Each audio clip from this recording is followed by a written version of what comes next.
할렐루야! 다손이 매일 묵상 요한계시록 바르게 알기 67번째 시간 두 짐승 그리고 666이란 제목으로 오늘 묵상 함께 하겠습니다. 본문은 요한계시록 13장 전체인데요. 1절과 11절 두 구절을 읽도록 하겠습니다. 내가 보니 바다에서 한 짐승이 나오는데 뿔이 10이요 머리가 7이라 그 뿔에는 10 왕관이 있고 그 머리들에는 신성 모독하는 이름들이 있더라. 내가 보매 또 다른 짐승이 땅에서 올라오니 어린 양같이 두 뿔이 있고 용처럼 말을 하더라. 어제의 묵상을 기억하시면서 오늘 본문 계시록 13장을 펼치시고 함께 묵상을 이어가 보도록 하겠습니다. 자, 우리는 42달 동안 일할 권세를 받은 두 짐승의 모습에서부터 시작해야 합니다. 일단 그들은 온 천하를 꿰는 자들입니다. 광명의 천사로 스스로를 위장합니다. 그리스도를 모방해서 사람들을 혼란스럽게 합니다. 이러한 점을 염두에 두시기 바랍니다. 우선 1절에 나오는 바다에서 올라온 짐승의 경우입니다. 바다와 땅은 둘 다 하나님을 대적하는 세상을 지칭하는 상징이란 점을 분명히 할 필요가 있습니다. 그런데 이 짐승의 모습이 뿔이 10이요 그 뿔에는 왕관이 있다고 말합니다. 뿔은 권세와 힘을 상징하지 않습니까? 그게 10개나 된다는 것입니다. 그리고 머리에는 신성 모독하는 이름들이 가득한데 표범과 비슷하고 발은 곰, 입은 사자의 입 같다고 했습니다. 합쳐놓으면 이상한 괴물이 탄생합니다. 그러나 이런 상징들은 사단이 자신을 과대포장한다는 것을 말씀하고 있는 것입니다. 일단 외모가 그럴듯하다는 것을 말씀하고 있습니다.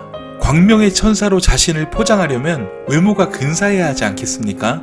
또 자신이 세상을 다스릴 수 없는 자이면서 스스로를 세상 주관자라고 속이려면 뿔이라도 많이 달고 있어야 하지 않겠습니까? 그러므로 바다에서 올라온 짐승의 초점은 권력과 힘에 초점을 맞추고 있음을 볼 수 있습니다. 그런데 이 짐승이 뭘 모방합니까? 그리스도의 죽으심과 부활을 모방합니다. 3절에는 그의 머리 하나가 상하여 죽게 된 것 같더니 그 죽게 되었던 상처가 나음에 온 땅이 이상히 여겨 짐승을 따르고 라고 말씀합니다. 이런 모습은 땅에서 나온 짐승도 마찬가지입니다. 12절입니다. 저가 먼저 나온 짐승의 모든 권세를 그 땅에서 행하고 땅과 땅에 거하는 자들로 처음 짐승에게 경배하게 하니 곧 죽게 되었던 상처가 나은 자니라. 다시 말해 사단이 광명의 천사로 자신을 포장한다는 사실을 정확하게 말씀하고 있습니다. 교회가 정신을 차리지 않으면 이런 사단의 휘황찬란한 외모에 현혹되고 또 10개의 머리 가운데 하나가 죽은 것처럼 보였다가 다시 살아나는데 이것 가지고 열광한다는 것입니다.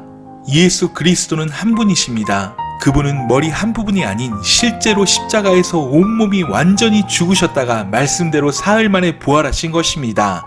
그런데 사단의 하수인인 짐승은 10개의 머리 가운데 하나가 죽은 것 같다가 다시 살아나는 것입니다. 비교의 대상이 될 수 없는 것이지만 놀랍게도 온 땅이 기이하게 여겨 짐승을 따르더라는 것입니다. 누가 이 짐승과 같으냐?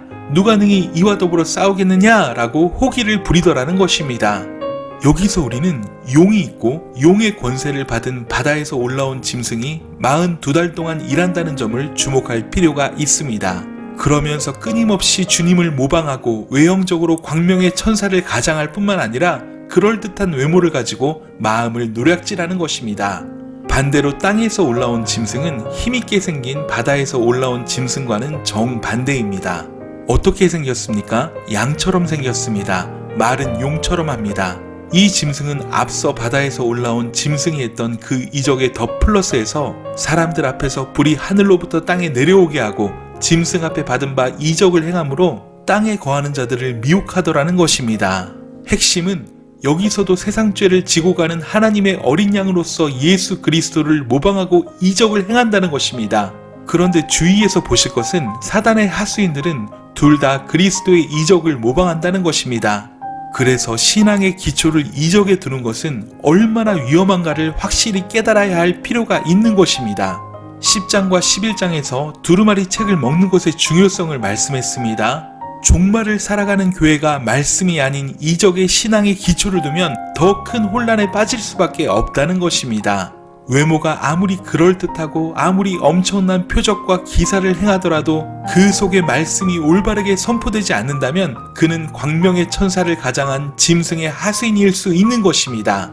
그러므로 이 말씀들, 즉 10장 11장과 12장 13장의 선명한 대조를 눈여겨보십시오.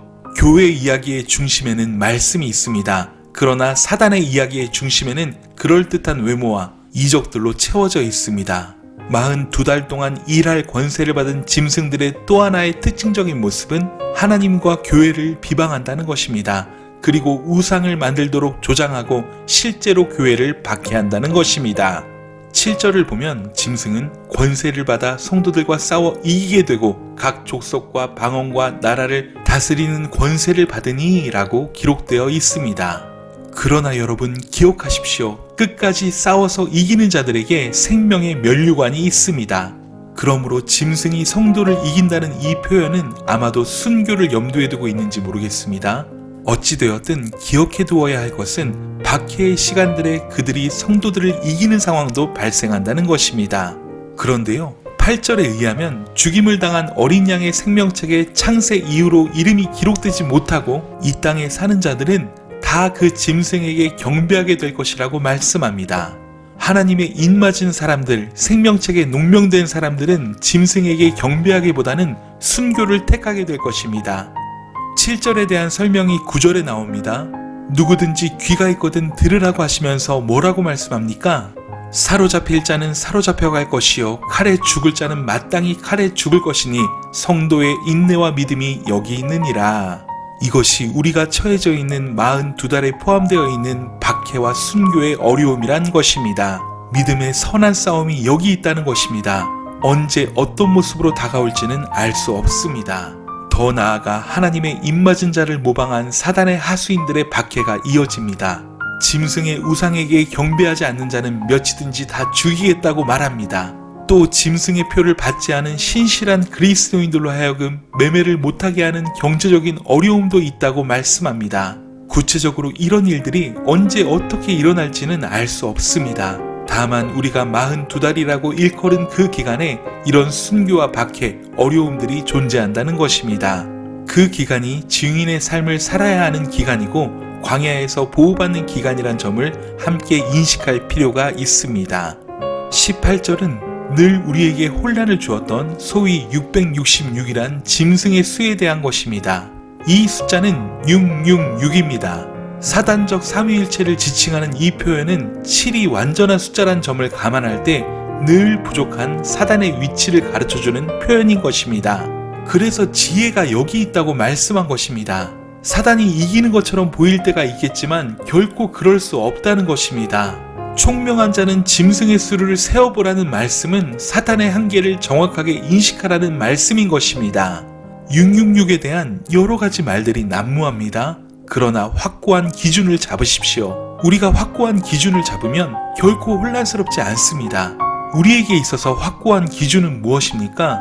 예수 그리스도입니다.